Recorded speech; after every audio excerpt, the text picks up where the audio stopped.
my website right now and download my free course on alternate picking mastery.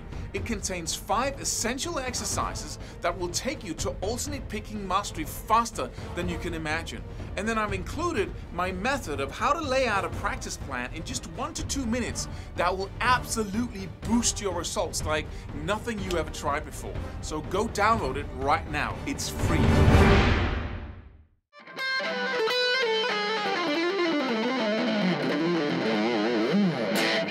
Hey, is there an exercise when it comes to hammer-ons and pull-offs that will really train your fingers to play the stuff you need to play no matter what sequence or lick you're playing?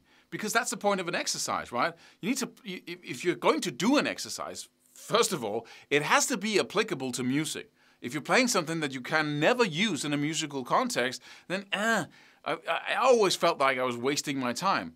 Secondly, it must really encapsulate the challenges of that specific technique.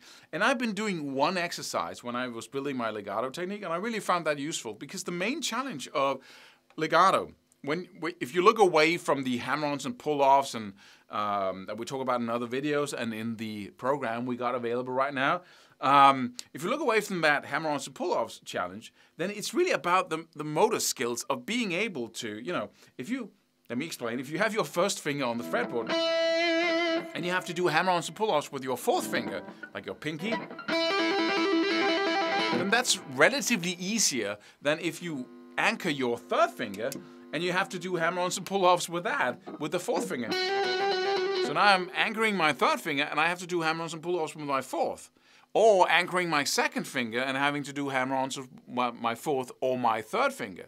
So, as long as I'm doing it with my first finger anchored, that's hammer-ons and pull-offs with my second finger or third finger, fourth finger, then I'm good. But the second I start, anchoring my second finger, for instance, and I'm using my third finger to do hammer-ons and pull-offs just above it, then that's a little bit more difficult. Or anchoring my second finger again, and then using my fourth finger. All right? Or my third finger and my fourth finger. That's the tough one. And you shouldn't have that demand on yourself that you have to be able to, convert having your third finger anchored while using your fourth finger, going back and forth like that. Like, that should be as easy at some point as having your first finger and fourth finger do the work, or even easier, the first and second or first and third. That shouldn't be your ambition. You're doing this exercise to alleviate a weakness in the brain and body when it comes to the muscles, so you're training that into your fingers. And that's the exercise, basically. You can start with the low level of anchoring your first finger and then doing hammer-ons and pull-offs with each finger. And you might want to, determine what number of times you're going to do it. So 1, 2, 3, 4, 5, 6, 7, 8, and then third finger, 1, 2, 3, 4, 5, 6, 7, 8. Or you can use the metronome. So you use that.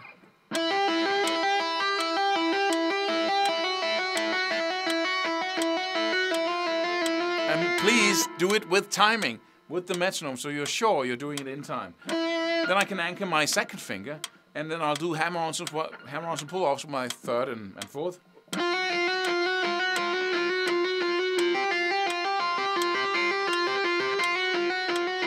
Right?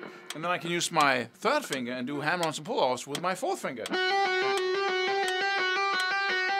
And I should say that it's a very good idea to not use distortion, because distortion compresses the sound and makes weak hammer-ons and pull-offs sound as high or as loud as stronger hammer-ons and pull-offs. So you don't get the right feedback from what you're doing to your brain to tell you if you're doing it in the most productive, most effective way or not. You're simply cutting that tie when you practice with distortion. Distortion is for when you have been practicing and you want to listen for your, try off your new skills. So practice with a clean sound, without compression or anything like that, because then you get feedback to your brain about what you're doing.